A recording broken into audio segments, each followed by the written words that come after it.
This is Jenna, and we are audience for her speech.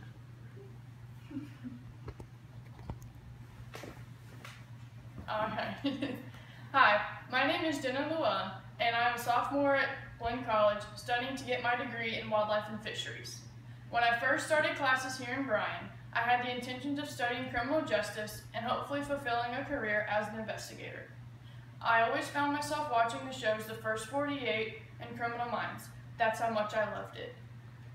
After finding out that I would have to work in DPS for about 5 years before I would even be considered for a position, I quickly changed my mind.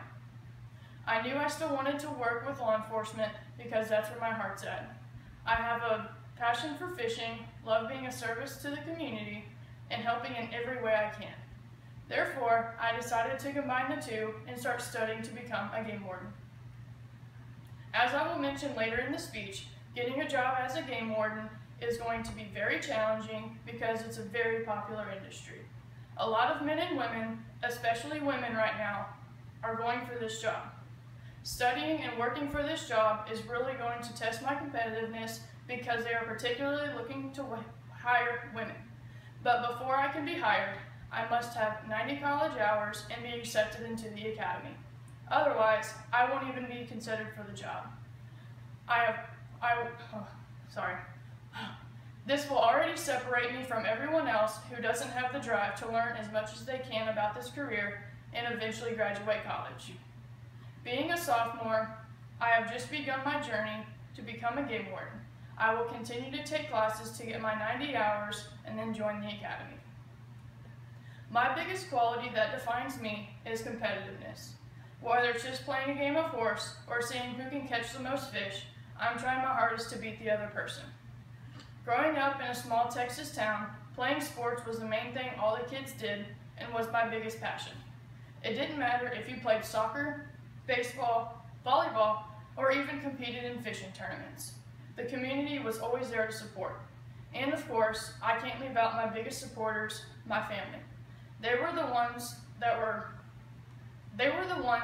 drove me to succeed in no matter what I did, but especially in sports.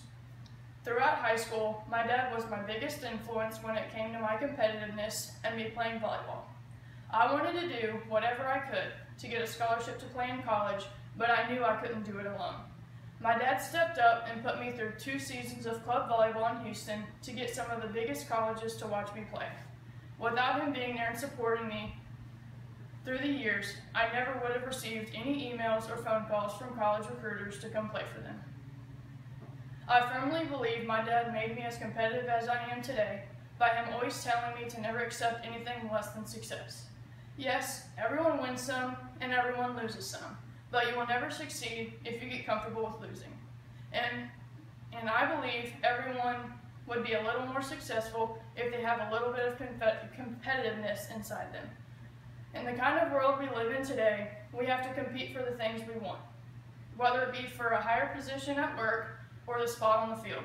No matter the situation, you will always have someone else that wants that spot just as much as you do. For example, law enforcement is a highly competitive industry in North America. Because I'm a female, it will be a lot harder to get in than it will be for males. According to the Houston Chronicle, quote, from the 762 qualified applicants, 658 were males and only 104 were females. If you are wanting to have a good career in this industry, then you are going to have to show why you should be picked over anyone else. Give them a reason to choose you and not the other guy.